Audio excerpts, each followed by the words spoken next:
So here's the deal, my own brother slept with my wife. Yeah, you read that right? And to top it off, my parents sided with him. They actually expected me to just accept it and support their new little blended family. What I ended up doing after that, well, let's just say it left them completely stunned. I'm 34 now, and I honestly feel like I'm losing my grip a bit. I need to get this off my chest because carrying it alone is driving me up the wall. Maybe someone out there can offer some perspective because right now, I feel like I'm losing my damn mind. To really understand how things got to this point, I've got to back up and explain how it all started. I grew up in a regular old suburb outside of Boston. We weren't rich, but my parents held steady jobs and life was pretty typical: family barbecues in the summer, road trips in the minivan, holiday photos with matching sweaters. That kind of thing. For the first 8 years of my life, I was the only kid, and honestly, it was a good setup. Then Brandon came along. Now, I get how this might sound like I'm just bitter or jealous. Trust me, I've spent enough hours talking it out in therapy to know this wasn't some run-of-the-mill big brother resentment. It was different. The day my brother came home from the hospital, it was like someone flipped a switch and I vanished. I'm not exaggerating. It was like I'd become furniture, just part of the background. And I'm not saying that in some moody, overdramatic teenage way either. I mean literally being forgotten. Like when I was in 6th grade, I spent months working on this insanely detailed solar system model for the science fair. Built it all from scratch, even coded a little Arduino to make the planet's orbit. The judges loved it. Gave me a special award for the math and engineering work. My parents? Didn't even show up. Why? Because Brandon had t-ball practice. Not even a game, just practice. Our living room walls were covered in Brandon's participation ribbons. Meanwhile, that science trophy I won sat unopened on the fireplace mantel for a week before disappearing into some box in the basement. And get this, my mom still has this old piece of macaroni art Brandon made in kindergarten framed in the kitchen. But ask her where my high school diploma is? No clue. My dad wasn't any better. Once, when I was in high school, I had this huge robotics competition coming up. My team had been busting our asses for months, and I was the team captain. Dad swore he'd be there. The morning of the event, Brandon decided he wanted to try baseball. No game. No tryout. Just wanted to toss a ball in the backyard. Guess who never showed up at the competition? But what really drove the point home was the car situation. When Brandon turned 16, my folks handed him the keys to a brand new Honda Civic. Said it would boost his confidence. Me? I had to juggle 3 part-time jobs just to stash away enough money for college because apparently I needed to learn responsibility. I worked mornings at the public library, tutored math after school, and spent weekends fixing busted laptops at this local computer shop. 3 months after getting that Civic, Brandon totaled it. And what did my parents do? Bought him another one. Here's the kicker, though: Brandon was no angel. Far from it. He was the kind of kid other parents warned their kids about. Tantrums, broken furniture, screaming matches, skipping school, the whole 9 yards. But my parents? Always had an excuse ready. He's just sensitive. He's expressing himself. It's just a phase. Meanwhile, I had to be perfect. If I came home with anything less than an A+, my mom would give me these backhanded comments like, "Are you taking on too much again?" Heaven forbid I got upset or showed any emotion. Suddenly I was the problem. I was too intense or stressing Brandon out. And the sad part? For the longest time, I thought I was the broken one. I kept telling myself that if I could just be a better son, they'd finally see me. I bent over backward trying to win their attention, their approval, but it never made a damn difference. It wasn't until I went off to college that I realized how messed up all of it really was. I'd see how other students' families treated them. Their parents would call just to check in, send care packages, actually show up to support them. Mine? I barely heard from them unless it was some holiday obligation. And even then, I'd find a reason to leave early. Every now and then, Dad would throw out some guilt trip line like, "Mason really misses his big brother." But Brandon? He never called. Never texted. Unless, of course, he needed money for some half-baked business idea. By junior year, I was crushing it. 3 academic papers published, high GPA, the whole deal. The head of the department even recommended me for this prestigious exchange program in South Korea, 6 months at Seoul National University working on a cutting-edge AI project. Amazing opportunity. My parents didn't even notice I was leaving the country until I was already gone. Why? Because Brandon was melting down again, kicked out of his 3rd community college for ditching classes. But that time in Seoul? It changed everything. I was finally somewhere I could just be me. No labels, no baggage, no Brandon. Just me doing what I loved. When the program ended, a startup offered me a full-time job after graduation, killer salary, full visa sponsorship. I accepted immediately. No hesitation. I graduated top of my class. Got offers from some big-name companies. My parents? Didn't come to my graduation. Brandon had a job interview at GameStop that day. I wish I was joking. But you know what? By that point, I didn't even care anymore. Moving to Seoul was the best choice I ever made. Within 3 years, I was leading my own projects, building a life I was proud of, a life that finally felt like mine. My parents barely noticed. The rare times they did call, it was always to dump some new Brandon drama on me. Fired again. Owed money to the wrong people. Impregnated some girl, except that was a lie too. She had to get a restraining order because he wouldn't leave her alone. And right around that time, I met Catherine. And that's when Catherine walked into my life, quite literally. I was stuck at this little coffee shop in Hongdae, stumbling over my Korean and trying to explain to the barista why my card kept getting declined. I was sweating, frustrated, and seconds from giving up when this woman stepped in and smoothed it all over with a few words. Just like that, crisis averted. She didn't have to help, but she did, calm, confident, and totally unfazed. Turned out she taught English at an international school nearby. We ended up sharing a table and a couple hours of easy conversation. She was sharp, funny, and refreshingly real. Catherine wasn't like the people I'd known before. She actually cared about what I had to say, not just listened out of politeness but engaged. When I talked about projects or code I was working on, she didn't just nod, she lit up. She had her own passions, her own sense of direction. She didn't need saving, she was building a life, and she wanted someone to share it with, not fix it for her. We dated for 2 solid years before I proposed. The wedding was small, intimate, just her family, a few close friends. Honestly, it felt like a breath of fresh air. My parents claimed they couldn't make it, something about Brandon getting mixed up in credit card fraud. I didn't even argue. Part of me was just grateful they stayed away and didn't poison the day. Those first few years were probably the happiest I've ever been. Work was going great, my relationship was strong, and Seoul was full of new adventures. Catherine and I would hop around Asia on the weekends, trying street food, hiking, laughing at our awful attempts at local phrases. For once, my life felt like mine. Then came the curveball. My company announced they were opening a new office in Boston. They wanted me to run it, triple salary, full relocation, the whole package. Catherine was thrilled, said it would be a fun new adventure. I had mixed feelings. I'd built something solid in Seoul, and the idea of going back to my hometown with all its baggage didn't exactly thrill me. Still, I figured maybe time had healed some wounds. When we landed in Boston, my mom texted me. For a second, I thought she was checking in, maybe even happy to hear from me. But no, she just wanted to let me know that Brandon had come crawling back to Boston too. His so-called tech venture in California had tanked. Which, of course, was just Brandon being Brandon.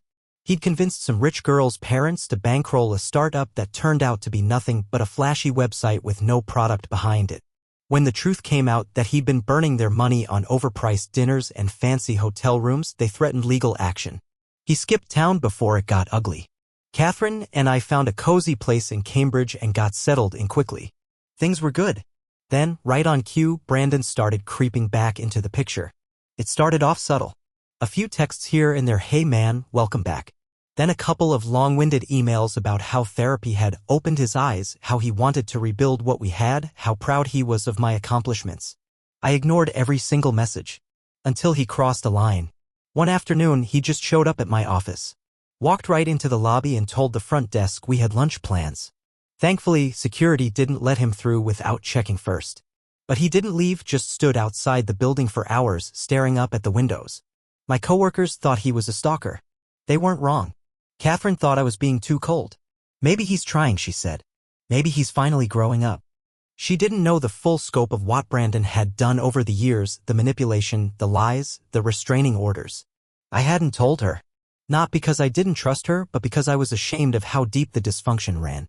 Mason knew that. And he used it. He started going around me.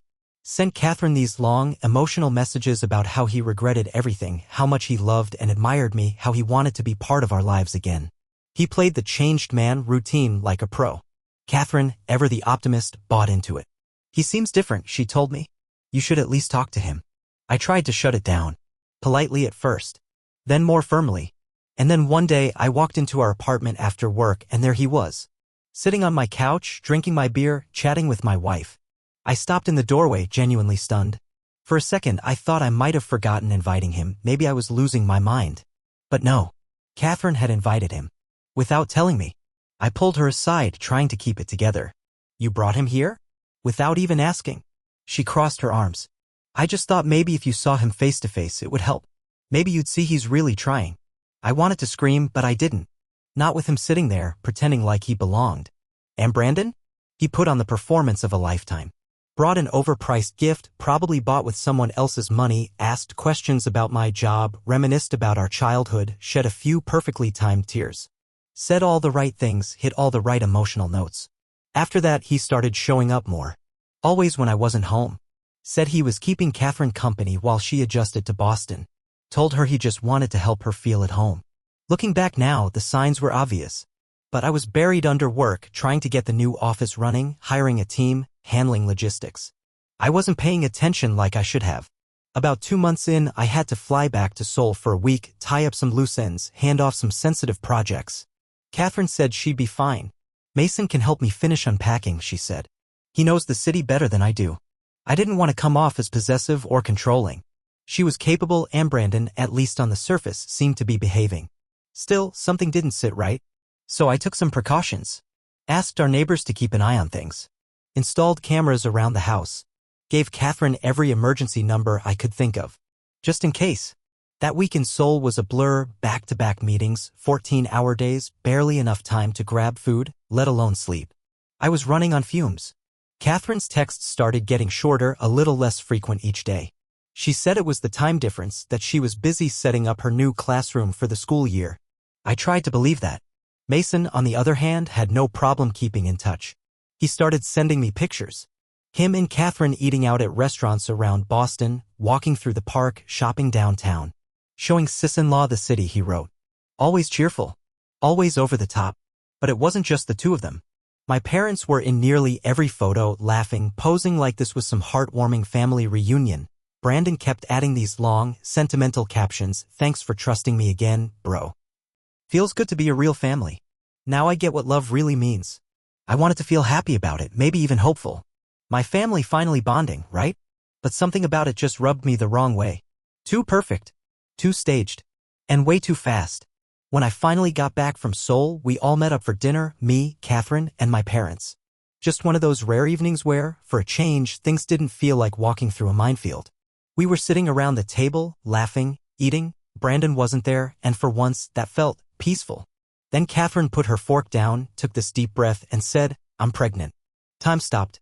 My heart just about exploded. We talked about it, dreamed about it. Now it was real. My mom gasped, already spitballing baby names. My dad clapped me on the back so hard it nearly knocked the wind out of me. But Brandon? He wasn't even there, and yet his reaction still managed to ruin everything. When we told him later, he didn't act surprised. Not even a blink. Just gave this strange little smile and said, "Looks like this family just keeps growing in all the right ways." It hit me wrong. Couldn't explain why at the time, just a gut feeling like something was off. I should have trusted it. After that, things with Brandon started getting weird. Like really weird. He started showing up even more, uninvited, unexpected. Constantly. Every other day he'd knock, barge in, flash that smug grin and say, "Just checking in on my favorite sister-in-law." At first, I chalked it up to him being clingy, maybe a little too excited. But then he started saying things that stuck in my brain like splinters. "Our baby's gonna be a strong one," he'd say, like it was his child. Crazy how connected I feel to this pregnancy. It wasn't just enthusiasm, it was ownership. Possessive, like he thought he had some deeper role in all of this. I brought it up to Catherine one night. "Tell me this doesn't feel weird to you," I said. "The way he talks about everything, doesn't it feel off?" She let out a heavy sigh like I'd just accused a puppy of biting someone. "You're reading into it. Brandon's just excited for us. Don't be so paranoid." I pushed a little harder. "Is he happy for us or happy for you?" She rolled her eyes and walked into the kitchen. "You always assume the worst. Can't you just believe someone's trying to change?" That should have been a red flag flashing in neon. But I let it go. I didn't want to argue. I didn't want to be that guy, suspicious, jealous, controlling. Then one night, I got home late and noticed the front door wasn't locked. I was sure I'd locked it before leaving that morning, but maybe Catherine forgot? Still, something about it made me uneasy. So I checked the security cameras. Except, there was nothing. The system had stopped recording. A message blinked on screen. Error, storage settings corrupted. The footage was gone. Everything from the last week, wiped. That stopped me cold. Those cameras weren't just plugged in, I had them set to automatically upload everything to a cloud backup. A backup I'd never told anyone about. Not Catherine. Not a soul. That's when things really started spiraling. I began noticing other details. Catherine had started keeping her phone face down all the time. She'd end calls the second I walked into a room. Brandon always seemed to know what groceries we had, what food Catherine had cooked, what shows we'd been watching, and he never asked. One night, I just lay there in bed, staring at the ceiling while Catherine slept beside me. She looked peaceful. Pregnancy had been hitting her hard, she needed the rest. But I couldn't shake the feeling that something was very wrong. Then I remembered the cloud backups. Quiet as I could, I slipped out of bed, logged into the account from my office, and started going through the saved video clips. Hundreds of them. I started with the ones from the week I was overseas. The first few were nothing. Brandon dropping by after I left, bringing boxes inside. Normal stuff. Then I watched one where they were sitting on the couch. Not weird until I noticed how close they were. Practically shoulder to shoulder. Her head tilted toward him. She laughed too hard at something he said. Still, I tried to give them the benefit of the doubt. But then I hit that clip. The kitchen. Late at night, Brandon leaning against the counter. Catherine standing in front of him, laughing. And then he kissed her. Just leaned in, calm as you like, and kissed my wife. And she let him. I felt like someone had pressed pause on my lungs. I couldn't breathe. Couldn't think. My hands were shaking so bad I had to grab the edge of the desk just to stay upright. Clip after clip confirmed it. Brandon showing up every day. Them getting more comfortable. Him sleeping over.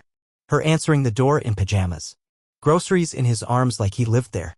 Them watching movies late into the night on our couch. Cooking together in our kitchen. But there was one video that wrecked me worse than the rest. They were standing in the kitchen, laughing, talking.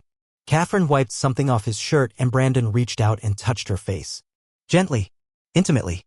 Like it was the most natural thing in the world. And she didn't pull away. It wasn't just the cheating. It was how casual they were. How normal it looked. Like this wasn't some one-time mistake. Like this was routine. Familiar. Comfortable. Like they'd done it before. Catherine didn't pull away. She smiled at him, the same smile that used to be mine. I sat there that night in the dark, watching clip after clip like I was forcing myself to stare straight into a fire I couldn't put out. It felt like every second peeled back another layer of denial. They were getting closer. He was around constantly. She was different with him, lighter, more alive. Not the same way she was with me. The cameras didn't cover the bedrooms. I'm cautious, but I'm not insane. Still, the hallway camera was enough. Brandon walking into her bedroom. Catherine walking out hours later, hair a mess, shirt inside out. I backed everything up.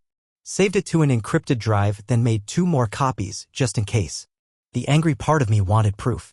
The heartbroken part of me wanted to scream. My mind kept trying to play tricks on me. Maybe there was some explanation. Maybe it wasn't what it looked like. But I knew. I knew. My brother. My wife. In my house. In my bed. While I was out in Seoul working my tail off to build us a better life. It doesn't get much lower than that. The morning after I watched it all, I called in sick. Not that I could have gone in any way, I hadn't slept a second. I just sat in my office, staring at the wall, waiting for Catherine to wake up. She eventually came in, chipper and glowing, talking about vitamins and ultrasounds like the world wasn't on fire. Like she hadn't just spent a week letting my brother play house in our home. I didn't say a word. Just opened my laptop, pulled up the video, the one in the kitchen where Brandon's all over her, and hit play. She stopped mid-sentence. Her smile dropped like a mask slipping off. Then came the tears. I can explain, she whispered, already breaking. It's not what it looks like. Then she shifted gears straight out of the cheater's manual. We didn't mean for this to happen. It just did. Brandon understands me. And that was supposed to justify everything? I laughed. Bitter and cold. Mason understands you, Brandon, the walking disaster who's never worked a full year in his life? The same guy who conned his way into college and then flunked out? That's who gets you. She looked down, ashamed, but didn't deny a word. I could feel my voice shaking with how hard I was holding it together. I gave you everything, Catherine. I supported your career, moved halfway across the damn world with you, carried our bills, made a life out of nothing. I worked like hell so we could have a future. So our kid could have a future. And this is what you do. She started crying harder, but I was already done with the tears. I picked up my phone and sent Brandon a single message. We need to talk. Now. No context. No warning. Just bait. Like clockwork, he showed up within the hour, same smug face he always wore, probably thinking I hadn't figured it out yet. That Catherine hadn't spilled. But that look vanished the second he stepped into the living room and saw the footage playing. Video paused right on a frame where he's holding Catherine's waist like he owns her. He stopped in his tracks. Jaw clenched. Eyes darting between the screen and me. And like always, he went into damage control. Bro, listen. You gotta understand, eh? I cut him off, voice like a blade. Since when? He blinked. What? How long has this been going on? I asked, flat and cold. Catherine was sniffling in the background. I didn't even look at her. Mason stumbled, trying to craft a lie that might stick. It wasn't planned. It just happened. Catherine's voice cracked, barely a whisper. Please. We never meant to hurt you. I let out a short laugh, sharp enough to cut glass. You let him in, I said. You let him into our home. You let him crawl into our bed like some replacement. And now you're gonna stand here and tell me it wasn't meant to hurt. Mason's mask slipped for a second and that ugly truth came spilling out. Look, man, you're always working.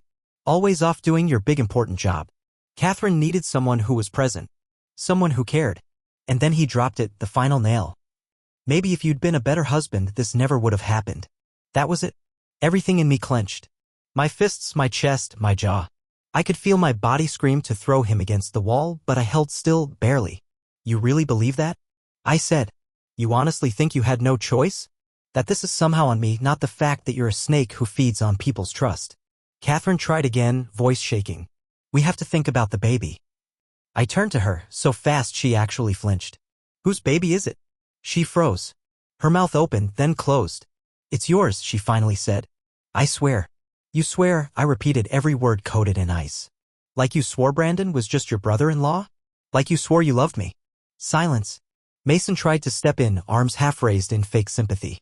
Come on, man. We're family. We can work through this. That's when I walked right up to him, toe-to-toe. Listen carefully, Brandon, I said. You're not my family. You're not my brother. You're not even a footnote in my story anymore. He went quiet. I wasn't done. You crossed a line. Burned the bridge. Nuked the whole goddamn town. And if this baby isn't mine. I leaned in so close I could smell his fear. You better disappear. Because if I ever see you near my home again, if you so much as breathe in my direction, I will bury whatever's left of your pathetic life. For once, Brandon didn't have a comeback. He just stood there. Pale. Shaking. Catherine whispered, please can't we just… No, I snapped. Both of you. Get out. She didn't move right away. Just stared at me, tear-streaked and stunned. Then she did something I didn't expect. She reached for my hands. Gripped them like she was clinging to a lifeline. Please, she whispered.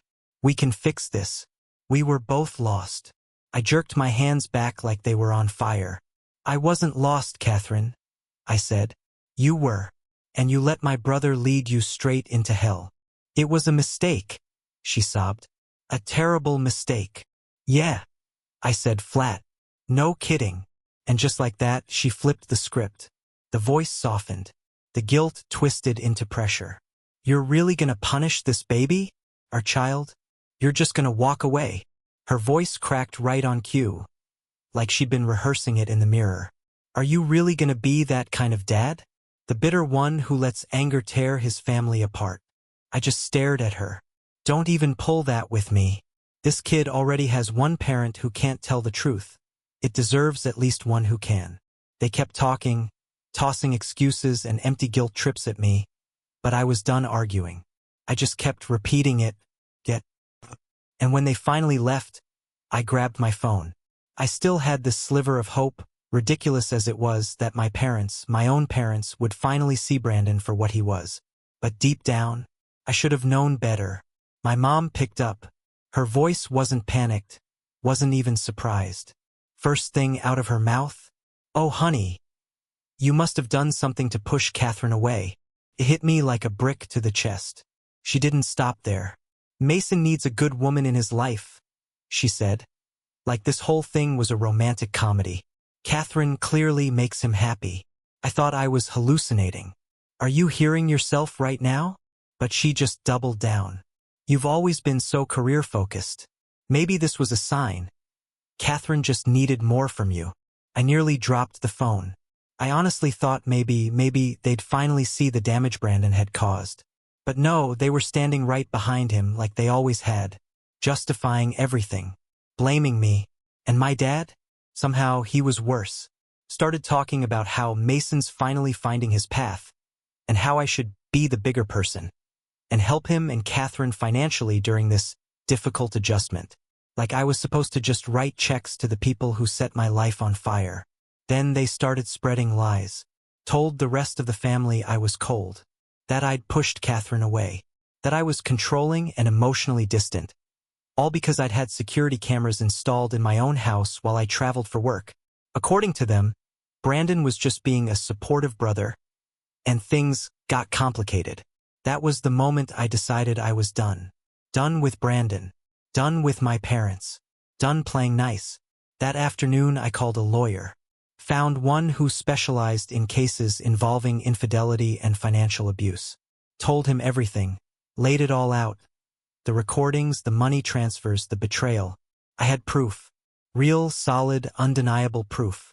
We filed for divorce immediately. But my parents weren't finished. A week after the paperwork was filed, I got hit with a lawsuit from them.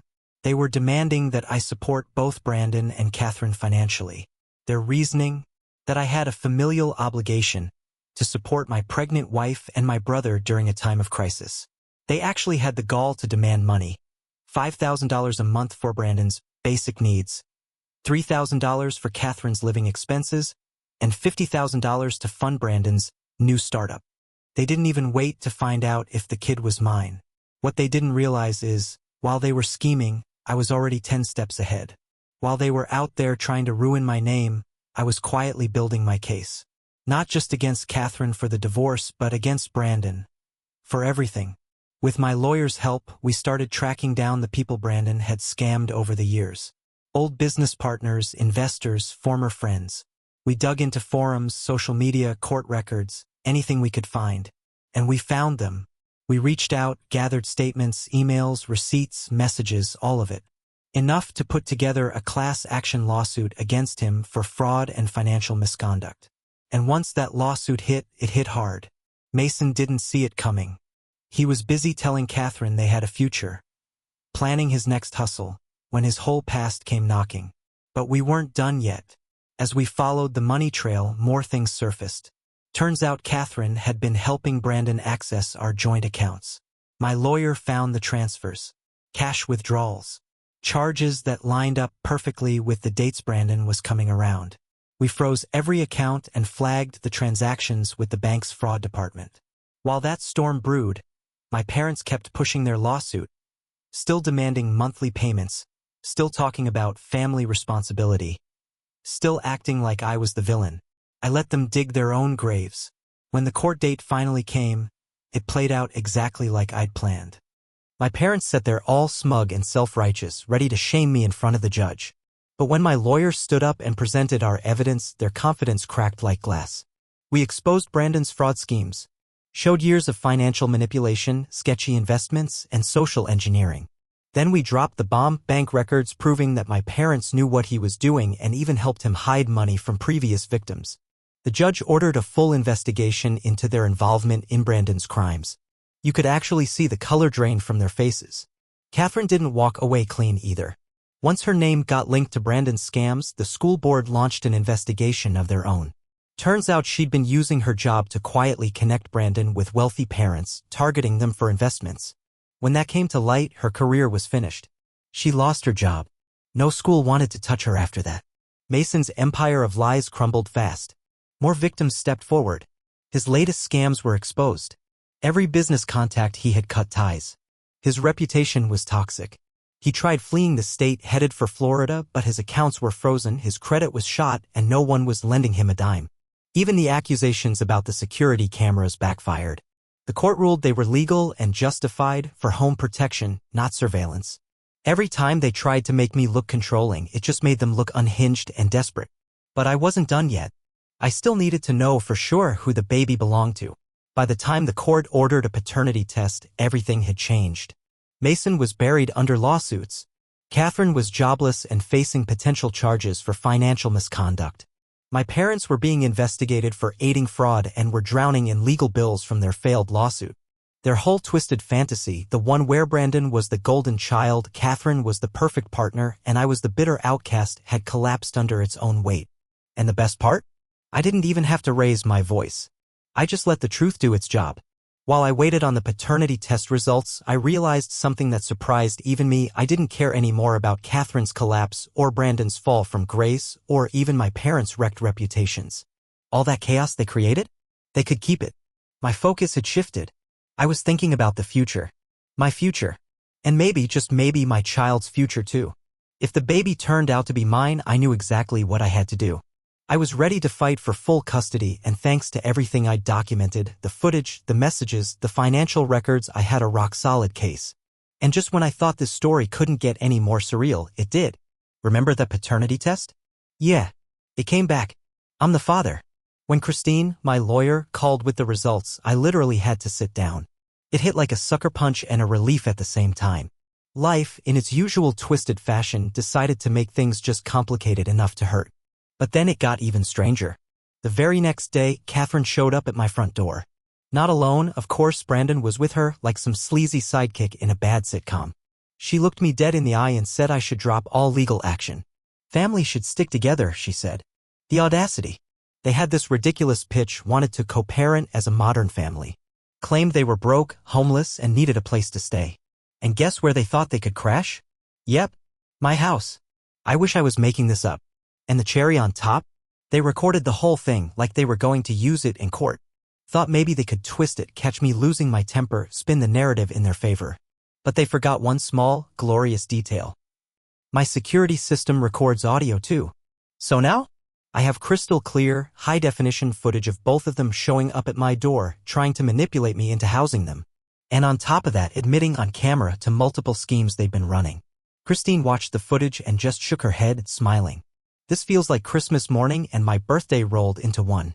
And as for Brandon, karma didn't wait long. Turns out he tried pulling one of his little investment scams down in Florida. Problem was, one of the people he pitched was working with the FBI. Yeah, let that sink in. He got arrested. My parents, in their usual form, sold off their precious vacation home to post his bail. And they still haven't learned. They keep calling me, saying Brandon's just lost and needs a second chance. They think I should step up and support him. I don't even respond anymore. Catherine's life? Imploding like a building wired with explosives. Remember the school board investigation? Well, it blew wide open. They found proof she'd been using her teaching job to help Brandon fish for financial info from wealthy parents. Now she's under formal review by the Department of Education and multiple families are filing civil suits against her. Meanwhile, my parents decided to go full soap opera. Tried staging an intervention at their church, telling everyone I was unstable, paranoid, and needed spiritual help. They even invited Catherine's family, a bunch of church elders, the whole circus. What they didn't know was that Christine had already reached out to the church leadership. She handed them a list of Brandon's elderly scam victims, several of whom were longtime members of that very congregation. The intervention turned into a disaster. People turned on my parents mid-meeting. I heard one of the elders called them spiritually toxic. Now they can't even show their faces at their own church. As for me, I'm going after full custody. I've got the lawyer, the proof, and the momentum. Last I heard, Catherine and Brandon are squatting in some foreclosed condo that used to belong to one of Brandon's investors. The lights are getting shut off. The gas is next. They've got nowhere left to run. And me? I'm in therapy. Working through the betrayal. Building a plan. Getting stronger. I might have to do this parenting thing alone, but I'll take a loan over being surrounded by liars any day. Peace is underrated. And for the record, installing those security cameras was one of the best damn decisions I've ever made. Not once have I regretted it. Not even a little.